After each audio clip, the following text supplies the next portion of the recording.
We're on. Oh, cool. Well, we stopped and had lunch today, and we're thinking a little bit about how we're going to go into this week's podcast. There's so much shit going on, Oh, I man. know, man. So we, Like I told you at lunch, this week's news hasn't been like a bowl of food. It's like a feeding trough right now of just bullshit. it is, but it's funny. So before we start that, we're gonna do a little Lucy update here. We're gonna talk a little bit about the dog. So last week, if you were with us, we went and picked up a golden retriever for my wife and I, and we've had her for a week now. So it's been a solid week, and I'll tell you, things are good. My wife calls her Lucy May, but I've kind of renamed the dog Jack Jack. I don't know if you've ever seen Incredibles 2, but they have a little baby named Jack Jack, and they didn't know it had magical powers. Oh, yeah, that's And then right. all of a sudden it split into 3 babies, and it breathes fire and all that stuff like that. And then it turns back to this cuddly, lovable baby. Well, that's our new Lucy. She's like that. Beautiful dog, smart. She's actually a very smart dog. She's pretty much potty trained. I mean, literally, that dog knows she's got to go outside to go to the bathroom. So she does really well with that. So anyway, that's our update with the dog. That'd probably be the best news of the week. The rest of this crap we're about to tie into, it's just it's mind-numbing bullshit, and it's bullshit of the highest order. It's just crazy. Yeah, it's. I mean, I don't even know where to begin. There are times when when I think that we have hit rock bottom and realize that there's another level that we haven't gone down. I don't, and I don't know if we can call it stupidity because it's very well planned. It's very well planned, and what I think is funny about that is, like last week we talked about toxic masculinity. Right. That was actually the second time we talked about that subject being brought up by the collegiate intellectuals. Yeah, viewing their prepared work on the topic. Yeah, it was just insane. So it's funny because generally these stories just cycle through. It usually has a shelf life of a few days, but this one isn't going away. We were sitting there, and we actually do research for this show. Well, the one thing I'm trying to figure out is, has it not gone away because social media won't let it go away? Well, and this is true. Oh my God, it's a feeding frenzy with all the memes out there, and then on top of that you add people's opinions on the topic, so it's freaking hilarious. Well, so it brings us to this article that was shared on social media in the Ask Men page. Yeah. I guess it's a magazine. It's a men's magazine. And it basically, the title is Obsolete Man Skills That You Need to Ditch. 7 obsolete manly skills and what to replace them with. It was, to say the least, this is the most entertaining bunch of bullshit I've ever seen in my life. I can't really replicate my first reaction when I saw this article because I'm not sure if I could edit that when I go to do the editing before we release it, because it was just hysterical laughter over reading this thing that somebody who wrote this article deemed these particular skills to be sort of like not a necessary thing to have anymore. Yeah. And I guess the best way to be fair is just to go through them. And so, first of all, there's going to be a lot of noises here because I'm like, this is some of the most bizarre shit I've ever seen. And it's some young guy, is Canadian, right? Yeah, Canadian dude who likes long walks on a rocky shore. Yeah, it's some of the most bizarre descriptions of himself I've ever heard. But he basically is saying that, look, these things used to be identified as manly things, but you need to get over yourself and move on because the world's passing you by is what I'm taking from this. Would you say that's fair? Yeah, that's a fair assessment. So his number one, this is the one that gets me. It's now granted, he's going to take each one of these and he's going to tell what we need to get rid of, and he's going to tell us what we need to replace it with. This is where the humor comes in. So his number one was hunting. Okay. He basically says that, now that readily available factory meat. There's no need for a guy to take up arms or weapon of any sort and go out and hunt animals and bring them home to the table. Yeah. The person that wrote this article, this is like the poster child for the long and forgotten metrosexual. Big time. It really is. God. This is what happens when you give a millennial a keyboard. I just sit here. Okay, so he's like, okay, so what's the point in killing an animal when you live in a society that has food available? Right. Okay. Well, I can tell you, there's a lot to go with hunting right now. I'm a member of a group that discusses the urgent concern of chronic waste disease in animals right now. So white-tailed deer, right? There's a big toll going on because there's not enough of people hunting them in certain parts of the state. Right. Like if you go to San Antonio, the hill country southwest of there, people feed them like squirrels. And so they're all over the place. And they're interbreeding and they're getting this disease called chronic wasting disease, and they die a horrible death. I mean, these animals have ulcers. They shit themselves to death, basically. It's really a bad disease. So get out there and kill some deer. I'm telling you. I mean, hunting, animals, you got to remember when this area was settled, this was food, okay? In sport, there's nothing wrong with sport. Granted, there are some guys that you don't want to see out there hunting because they do some stupid shit. I get that. But hunting is an essential thing, because what ends up happening is if there's no predators, which was man is the ultimate predator, and these animals were here for food, and that goes away, these animals overbreed and they browse an area dead, they start getting sick and die. It's a balance, striking a balance. That's right. So if you start telling people that they don't need to do this very necessary skill is what I think. They're not going to be able to fend for themselves, because you're basically telling people, just come to the spoon. The spoon will always have food. That's right. Until that spoon is no longer gone, and then so, what the fuck you do. So here's his alternative. He thinks that you need to learn to cook for yourself. Okay? So his idea is basically have a meal kit delivery service deliver the materials to your house, and you can go online, watch a video, learn how to cook, take a class, whatever it is. He says, but if you have that primal urge, learn to cook. Okay, well, I learned to cook after I shot my deer, cleaned it, brought it back to the house, and butchered it. Right. So I just think it's funny. I don't know. Well, the leap that he made when in closing of that whole hunting diatribe was that if you live in the city, the only reason that you're going hunting is when you come back, you're looking for this validation and this glorification that you can tell people that you went and killed an animal. Yeah. Get the fuck out of here! Are you kidding me? Right. Now I will tell you, I'm a traditionalist. I'm not one. I kind of have some quirks. I don't like it when dudes put sunglasses and shit on an animal they just killed. To me, when you kill something, you're taking a life, and you need to respect that circle of life that animal comes from. I'm not a big game hunter. I'm a sport hunter. Yeah. I'm a meat hunter. Not that I don't have a problem with people who do this, but like for me, when I hunted, I haven't hunted in quite a while. I'm not the guy that goes out and will shoot a deer and say, you know what, that head or that rack belongs on my fucking wall. I'm not that guy. I'm not going to put it up. Yeah, so my brother's a taxidermist. Okay. And one of the things, I'll tell you a great story when we were kids. So when you all get a pellet gun when you're a kid. Sure. And my stepdad made it really clear that you don't shoot at anything you don't intend to kill. Right. And it's not trying to kill you. So my brother went out and shot some blackbirds. Okay.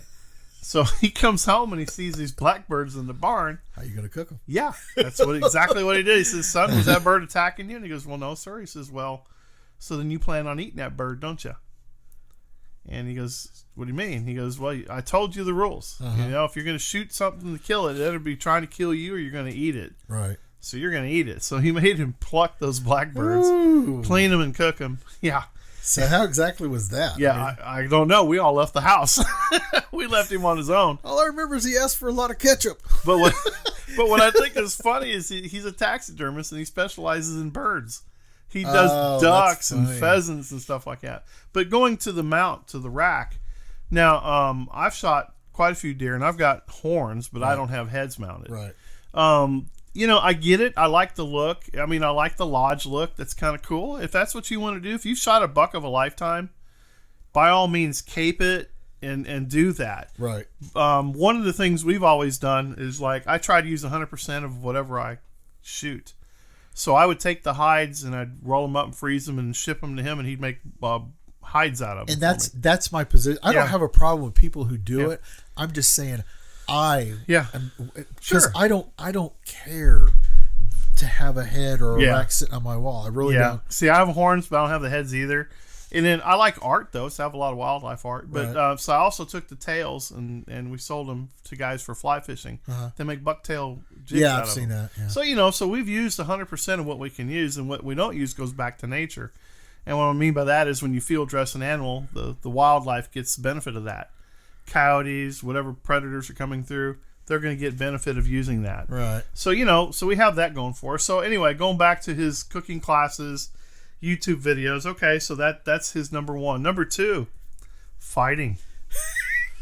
Wow. So he's going to reference, this is funny, road rage, bar standoffs. And, he says most guys find themselves in a situation that leads to fisticuffs. And, okay, so. Really? Yeah, so. Maybe on a World Star. It hasn't happened to me in a long time, so I don't know what he's talking about. It's been a long time. Now, if you're driving he's probably driven like an asshole and pissed people off, and they probably wanted to kick his ass because he's driving like an asshole. That's a different story. Yeah. That means you need to learn to drive, bro. Yeah, because we've all driven on the road, and my dad, I remember when I was a kid, he used to be not terribly animated, but he'd like wave his arm or something. I can't even count on one hand the number of times where I would have got animated because somebody cut me, because you know what, it doesn't fucking matter. Well, in about 30 seconds you're never ever going to see that fucker again anyway. Well, it's funny because today after we were coming back from lunch, you were way well ahead of me. There was a car in front of me, and the guy was 4 cars deep at a stoplight, and he was leaned over in the front seat getting something off the floor. And traffic was already moving. I'm behind him. Am I going to honk at the guy? No. He probably dropped something. I've dropped something. So yesterday, I was driving down the road, and the minute the light turned green, this gal behind me started honking, even though I was moving. So, the big difference there is that, look, I just don't let this shit bother me, right? I just go on about my way. I try to stay out of fights. I don't get in fights. But his thing is, instead of fighting, learn how to meditate. Okay, I'm going to read this directly from it. Problem solving with eye-to-eye compromise and healthy conflict resolution is something that, by and large, men just aren't taught growing up. No shit, you didn't have a chance to learn that growing up because you got your ass kicked. So basically, keep incense in your car. Right, patchouli. Patchouli, yeah. Burn some sage before you go out in the world. Yeah, it's really funny because he basically relates it to old world caveman brute force mentality, and he goes, that's all dying out. And, kind of, sort of. I mean, I don't see this in public very often. I see ignorant, stupid shit in public. I see drunk guys getting in fights, but that's nothing to do. That's the main reason why YouTube stays in business. I'm telling you, yeah. It's just... Anyway, he's basically saying you'll see a payoff if you learn these skills on meditating and direct conflict resolution. You'll see some payoff. I'm actually surprised that he doesn't petition these any of these martial arts schools that are around. Right. Petition them to basically change their business model from being a martial arts studio to turn into a coding classroom. Yes. Take your belt. Man. Remove the skill of having a black belt in fighting. Become a black belt in coding. There you go. That's hilarious. Well, the third one is actually repairing your car. So he's talking about back in the day where you had cars. Shade tree mechanic. Yeah, shade tree mechanic type stuff. Nowadays, they're all electric cars. You have public transportation, bicycles. You have all these different options now as opposed to driving a earth-killing car, basically, is what this sounds like to me. And so his solution to this... Oh, my God. Yeah, remember? Man, This is where coding comes in. Yeah, this is well. coding. I just removed one of his steps. Though. Yeah, you did. Yeah, yeah. Coding is the whole reading like, the because card really, if you think about it, yeah. coding could actually be a replacement for meditation.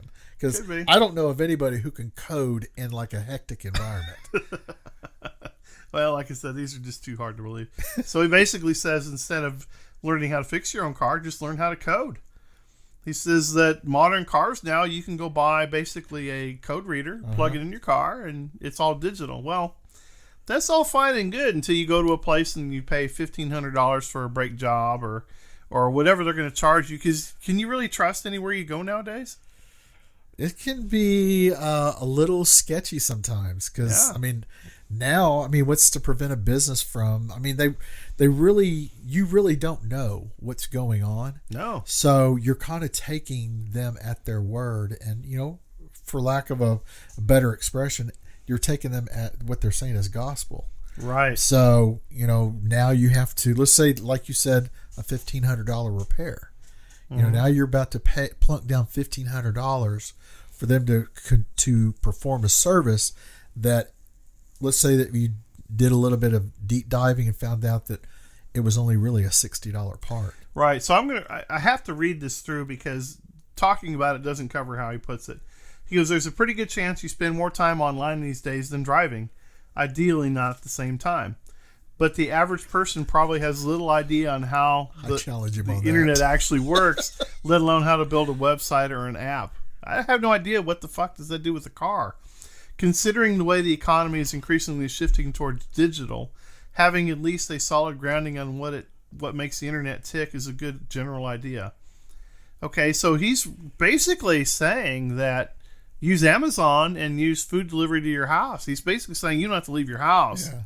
Is what it sounds like to me. Well, it's more of a push towards a consumer society. Yeah, basically. And stop being self-reliant. Yeah, get away from the because cars. Take a bike, take a bus. The phrase you say all the time is the rugged individualism. Oh yeah, for sure. Yeah, which they hate that, right? Uh-huh. Okay, number 4 thing that you need to quit doing is fix things at home. Power tools are such a de facto man thing that you'd be hard-pressed to find examples of women using them in movies or TV shows. Men are just the mechanics of the world, right?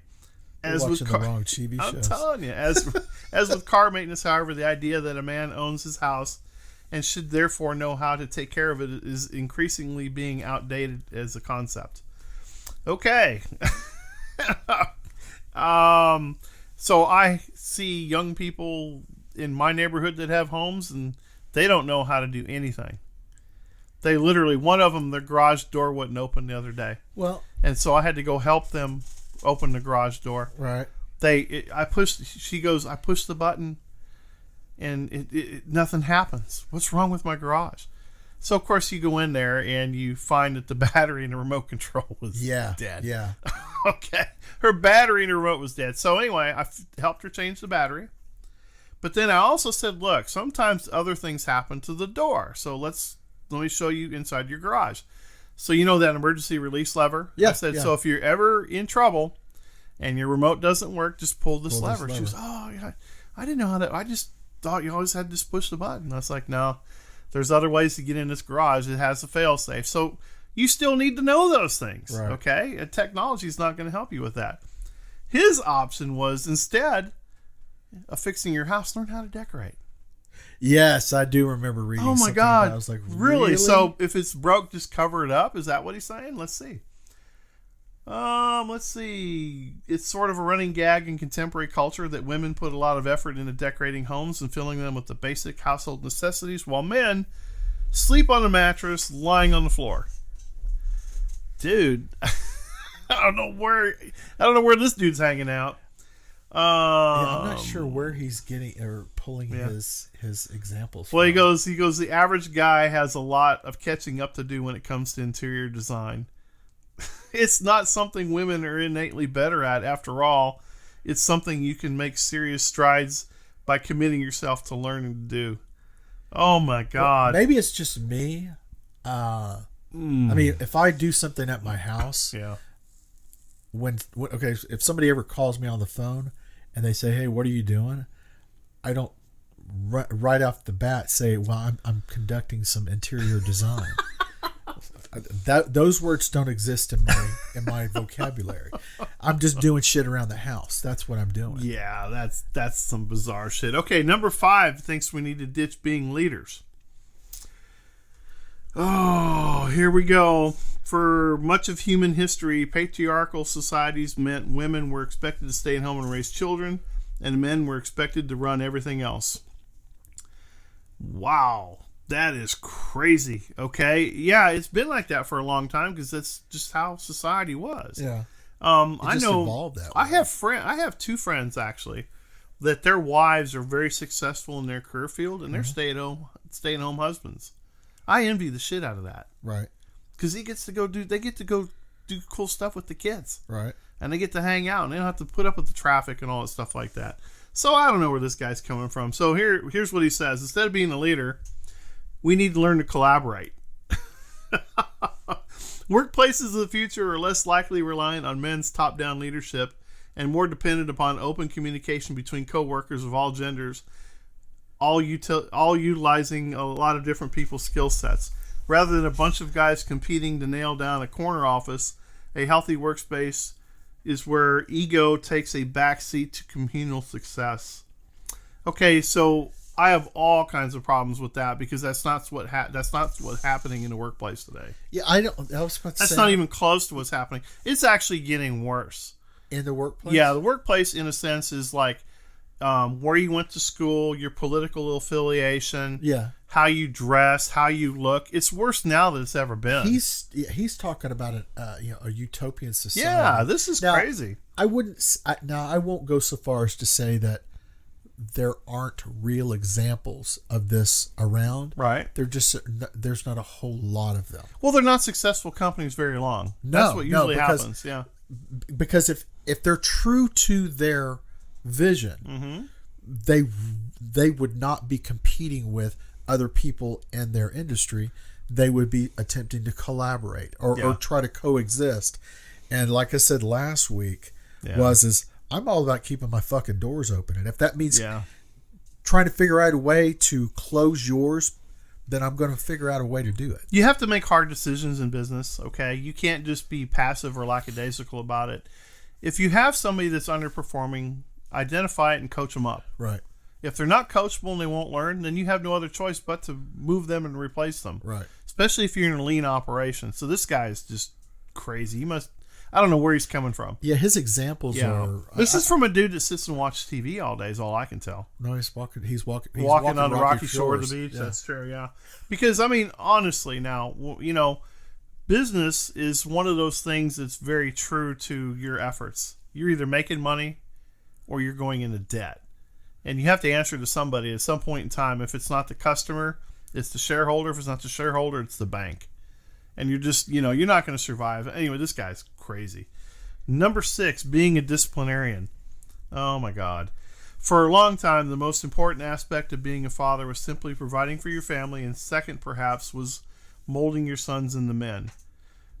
That meant being stern with them and even harsh. So what it sounds like to me is he's talking about his childhood. Because there's also he's projecting. There's also there you go.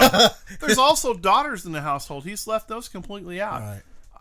I'm not going to get into the whole father mother female shaming. Yeah, father mother thing, because honestly, you gotta have a basis of how you raise a child, and it's not with the beat down. It's not with the belt, but it's also not rolling over and being passive and letting them do whatever they want to do. No. I mean, you've got to be stern with them, and somebody has to be the heavy. But it's, again, there's a balance. Well, in this day, we have single parents, and we have we have multi-gendered parents. I mean, we have all this. These poor kids. These poor kids are getting rolled up into this big ball of confusion in the household. Right. And which was really sad. But I really do believe kids need to feel safe and protected.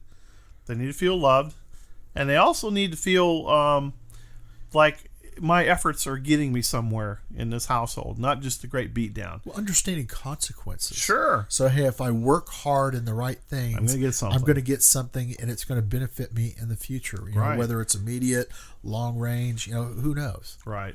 So his answer is, Learn how to communicate with your children. If you really want to have a positive impact on their life, it's vital that you prioritize being there for them, encouraging them to be open with you about what they think and how they feel, rather than pushing them to fit into a narrow mold of how to be. Yeah, this dude is projecting, like you said. He is clearly, this guy is damaged. He wasn't hugged enough. Well, yeah. Don't be the father who punishes his son for exploring more feminine things. He'll resent you for it later. Ooh, I think he basically he outed himself right here. Yeah, which is, hey man, that's your life. Go for it. Instead, the father who encourages his kids to pursue their interests and to become their own people, and who's there to listen when something has gone wrong. Okay, so we've explored that as far as we're going to go, because he's clearly this is about him. This is his download. Okay, number 7, holding your emotions in. For a long time, the model man was stoic, strong, silent type who never cried and who wouldn't admit when something made him sad or afraid. Let's leave this concept in the past where it belongs.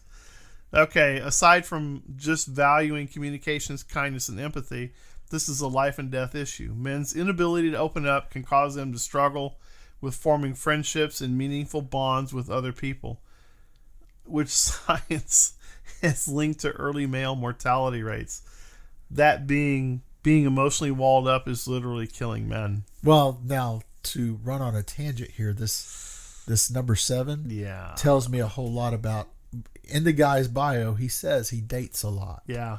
So I'm kind of drawing a parallel here. Yeah, this guy. I mean, yeah, this is. If I was a profiler or a psychologist, I'd find this an interesting case study. Now, I will say this. So when we were kids, I have an aunt who played a very significant role when we were kids. So we were. Whenever we had family functions, you always had a cousin or a family member that was bigger or stronger than you, and may do something that maybe got a little rough. And so her deal was don't let them see you cry. Now she had a very unique way of saying that, but I would never look back on that statement and go, well, damn her, she should have let me cry. Because how I look at it is she was shaping us all to, I guess, in a way that, hey, life's going to throw you curveballs sometimes, and you got to be able to roll with the freaking punches. Sure. But don't take a punch and then just crumble to the ground and suddenly think that punch was like the end of the fucking world. Boy, there's so many stories on that. Just that particular thing I can go into as a kid growing up. So that's why I have because I've been seeing this meme run around here lately that's being shared about how I look at it is it's like boohoo men didn't have a place to go to share their emotions, and I shouldn't say it that way. I think that we all learn. It's all relative. We all figure out when we want to share something. Yeah, we will be able to identify the time and the place that we want to share those things. Well, that comes from trust relationships. Absolutely. Literally. Absolutely. You don't share with somebody you can't trust because they'll use it against you. So I see the whole thing as don't let them see you cry.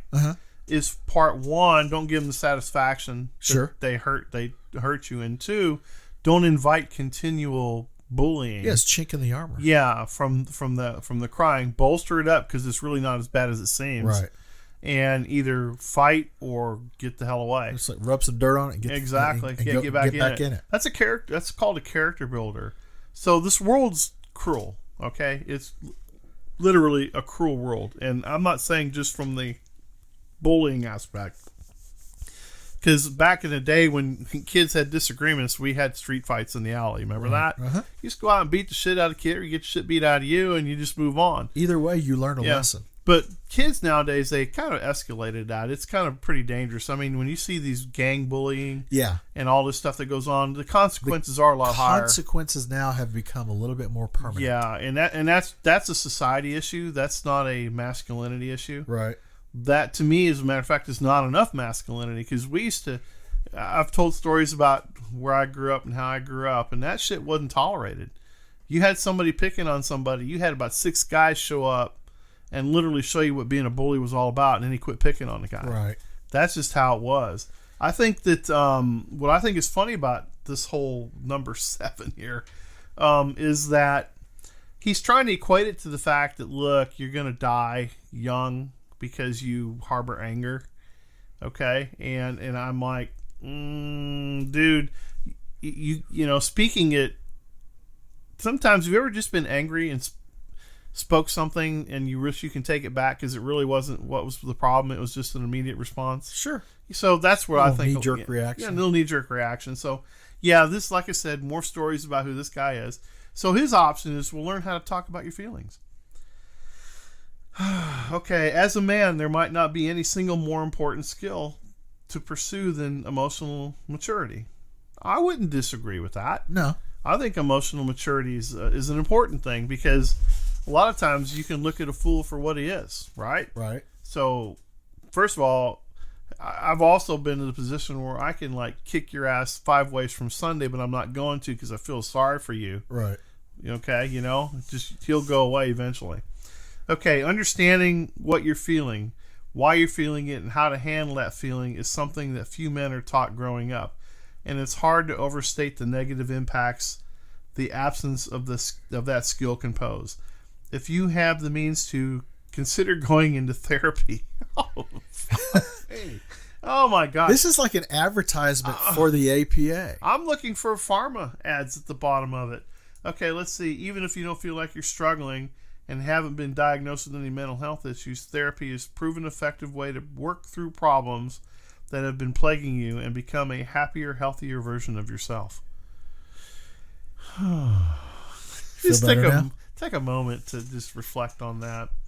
Yeah, so in a nutshell, I mean, it just goes to prove that anybody can write an article and share it on the internet. See what we told you about keyboard warriors and shit like that. So, well, okay, so let's talk about the Michael Strahan thing just a little bit. Let's tie it into this, because Michael Strahan had an interview about toxic masculinity on his show.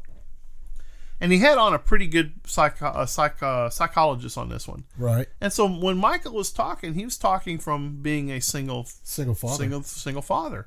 And he made some really good points. And his, you know, the whole thing about being there for your kids is definitely important. But teaching them right from wrong and the consequence is very important. And some of those lessons, kids are not. He's assuming that every kid is pliable and compliant. Right. And obviously, by looking at kids nowadays, we don't see that everywhere. You know, we see a lot of rebellion because they're taught rebellion in music and movies. All these people are out there teaching them to do amoral things. Yeah, music and literary outlets are probably the biggest area where you'll find like rebellion. Yeah, and so anyway, hope this guy has a good life. I think his online dating, I hope that gets better for him. I don't know, man. There's so much. This is the most bizarre podcast I think we're going to do, because this just caught us. It caught us like from left field, and it just made us laugh.